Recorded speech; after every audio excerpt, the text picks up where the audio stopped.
Hey guys, welcome back to Optane Influencers. इस video में मैं आप लोगों को बिटकॉइन का अपडेट देने वाला हूं और थोड़ा बहुत ऑन चेन डेटा है जो मैं आप लोगों के साथ शेयर करूंगा और वो क्या कहता है वो भी आपको बताऊंगा। तो गाइस, इस वीडियो को पूरा देखिएगा एंड अगर आप पहली बार आए हो तो चैनल को सब्सक्राइब करना, कुछ ज़रूर आपको कुछ ना कुछ सीखने को मिलेगा इस चैनल पे। और टेलीग्राम से जुड़ना भी मत भूलिएगा। टेलीग्राम से याद आया, मैंने आप लोगों को कुछ दिन पहले, कुछ दिन नहीं परसों या नरसों ही, मैंने आपको टेलीग्राम पे एक अपडेट दी थी जो थी market value to realize value यानी MV RV रेशियो के बारे में। ये रेशियो जब बढ़ता है तो उसका मतलब क्या होता है कि जो रियलाइज कैप है, लोग लॉस में रखे हुए हैं अपने एसेट्स को, अपने बिटकॉइन को होल्ड करके। तो ये MV RV रेशियो जो बहुत मदद करता है बताने में कि लोग लॉस में चल रहे हैं या फिर प्रॉफिट्स में चल रहे हैं। तो ये रेशियो जो है आपको गिरता हुआ दिखा था, जिसकी वजह मतलब जिसका मतलब पता चलता है कि BTC काफ़ी अंडर वैल्यूड हो जाता है। तो आप देखोगे ये पिछले कुछ दिन का डेटा है जो बताता है, आप देखोगे यहाँ पर जून मई, जब अप्रैल में ये हाई था काफ़ी 2 के आसपास चल रहा था, बट ये MV RV रेशियो जो है वो नीचे आ गया था मई के बाद से और नीचे चल रहा था। एंड आप देखोगे कि जब मार्केट थोड़ी सही हो गई थी उस समय ऊपर फिर से उठता है, बट फिर भी अभी ये 1.5 के आसपास चल रहा है। तो ये जुलाई 20 का है और उसके बाद से थोड़ा सा आप इसको गौर करोगे तो थोड़ा सा ऊपर उठा है। इसको एक मिनट के लिए मैं जूम करके आपको दिखा देता हूँ। तो आप देखोगे यहाँ से ये थोड़ा सा अपवर्ड मोमेंट इसने लिया है।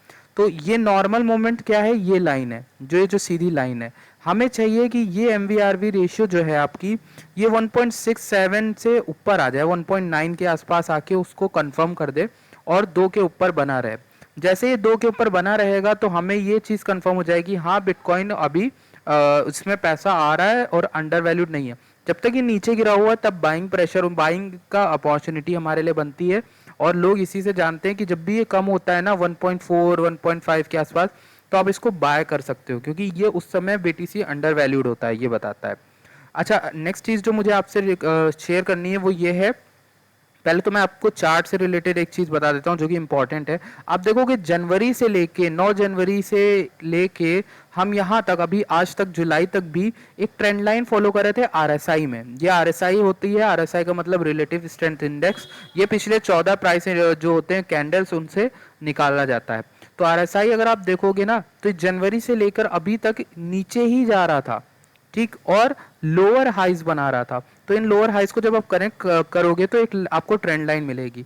तो इंटरेस्टिंग बात यह है कि अभी रिसेंटली RSI ने इसको ट्रेंड लाइन को ब्रेक करके ऊपर आ गया है। और ये देखेंगे आप, अगर मैं आपको दिखाऊं ऐसे, तो आप देखोगे ये RSI ने ऊपर आ गया है।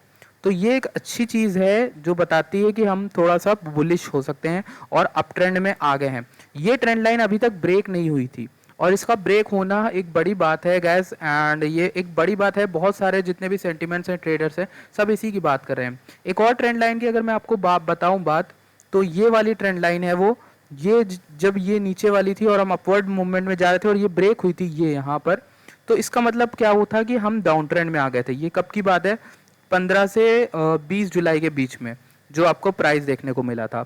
ये देखिए प्राइस आपको यहाँ नीचे देखने को मिला था 19 जुलाई, और उससे हम नीचे ही आ रहे थे 12 13 15 16 17 19 जुलाई तक। अब 20 जुलाई तक हम नीचे ही आए थे।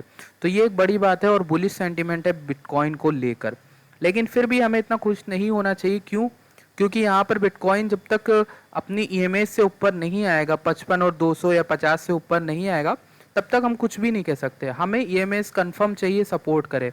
कंफर्म का मतलब क्या होता है कि हम इसके ऊपर आएँ और इसको इस पे एक बार और लड़के फिर वापस ऊपर उठें, ठीक, ऊपर की ओर उठें, तब हम मानेंगे कि ये एक सपोर्ट कंफर्म है और RSI जो ये आपका प्राइस है ये इन EMS से ऊपर है, ठीक।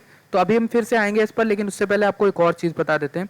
ऑल एक्सचेंजेस रिजर्व, यानी ऑल एक्सचेंज रिजर्व का मतलब है BTC जो एक्सचेंजेस पे रखा हुआ है, ठीक। जैसे जैसे ये नंबर बढ़ेगा उसका मतलब है कि इतने बिटकॉइन जो है एक्सचेंजेस पे रखे हुए हैं, मतलब बिकने के लिए आए हुए हैं। या तो लोग अपने एक्सचेंज पे रखते हैं बड़े बड़े बिटकॉइन, लेकिन आपको जैसा पता है बड़े बड़े बिलियनर और अमीर ज़्यादा जो होते हैं वो अपने बिटकॉइन को एक्सचेंज पे नहीं रखते क्योंकि खतरा होता है। तो अपने बिटकॉइंस को और किसी वॉलेट में ले लेते हैं या लेजर वॉलेट में रख लेते हैं, हार्डवेयर वॉलेट में। तो अगर यहाँ पर बिटकॉइन आया तो जाहिर सी बात है बिकने के लिए आएगा। तो आप देखोगे इसकी क्वांटिटी 2.5 मिलियन थी जून के आसपास, एंड यहाँ पर नीचे गिर गई थी 2.4 जुलाई के आसपास। तो जुलाई का महीना थोड़ा सा यहाँ पर हमें आरामदायक था, जबकि यहाँ पर मई और जून में ये काफ़ी हाई था। इसका मतलब बिटकॉइन रखे हुए थे बिकने के लिए। आप देखोगे छोटा मोटा सा आप कहोगे कि मूवमेंट देखने को मिल रहा है 2.5 से 2.4, तो 1 लाख बीटीसी भी प्राइस को गिराने के लिए काफ़ी होते हैं गाइस। तो यही चीज़ मुझे आपको रिसेंट के प्राइस में अगर मैं आपको बताऊं तो थोड़ा सा नीचे था 16 जुलाई तक, उसके बाद आप देखोगे 17 जुलाई को बढ़ा, और ये 17 जुलाई से लेकर 19 जुलाई तक ये बढ़ा हुआ था। आप देखोगे इसी बीच हम डाउन ट्रेंड में भी थे और प्राइस काफ़ी नीचे गिरा हुआ था। ये आप देखोगे 12, 13, 14, 15, 16 जुलाई, 17 जुलाई, 18 जुलाई, 19 जुलाई तक हम नीचे ही थे।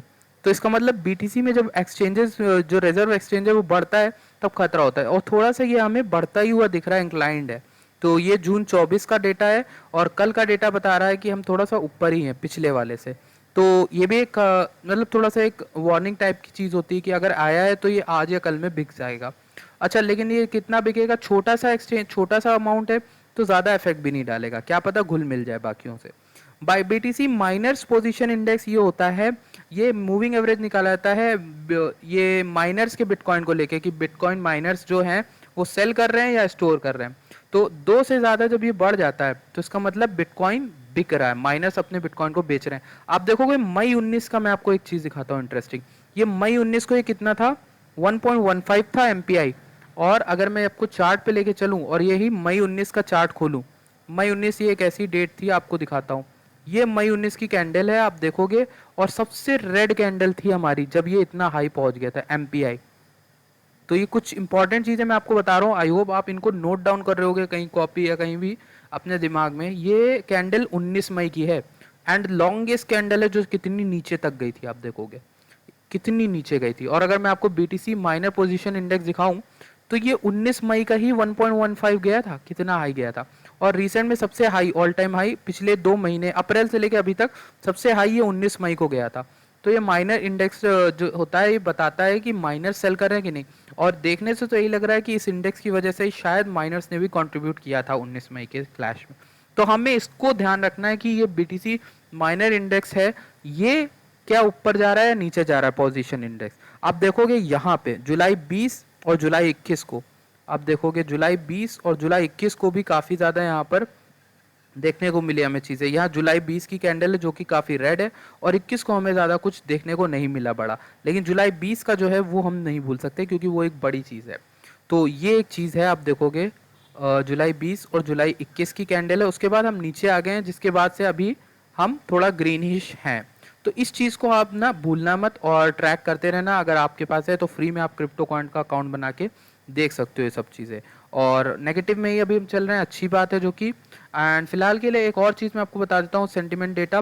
बीटीसी हेल्ड ऑन एक्सचेंजेस थोड़ा सा यहाँ पर बढ़ रहा है, जो एक्सचेंजेस पे बीटीसी रखा हुआ है वो बढ़ रहा है, वो एक कंसर्निंग चीज़ हो सकती है हमारे लिए। और ट्रेड इंटेंसिटी भी थोड़ी बहुत बोरिंग हो रही है, मार्केट बोरिंग हो रही है, वही बात है। एंड टोटल बीटीसी का फ्लो 1 लाख बीटीसी का फ्लो हो रहा है। BTC flows to fiat exchanges 25,000 हो रहा है। और मेन इंपॉर्टेंट चीज़ देख लेते हैं हम लोग, जो आपकी ये वाली है बीटीसी इनफ्लो टू एक्सचेंजेस एक दिन में 18,000 यानी कम हुआ है, तो इनफ्लोस कम हुआ है, और बीटीसी एक्सचेंजेस पे जो है वो ज़्यादा हुए हैं, बड़े हैं। तो ये सब चीज़ थी, आई होप आपको पता चल गई हो। प्राइस थोड़ा सा बुलिश रहेगा और इस चीज़ को आपको ध्यान देना है कि ये ईएमए को कंफर्म करता है कि नहीं। तो मैं मिलता हूँ आपसे अगली वीडियो में। Thank you for watching this video.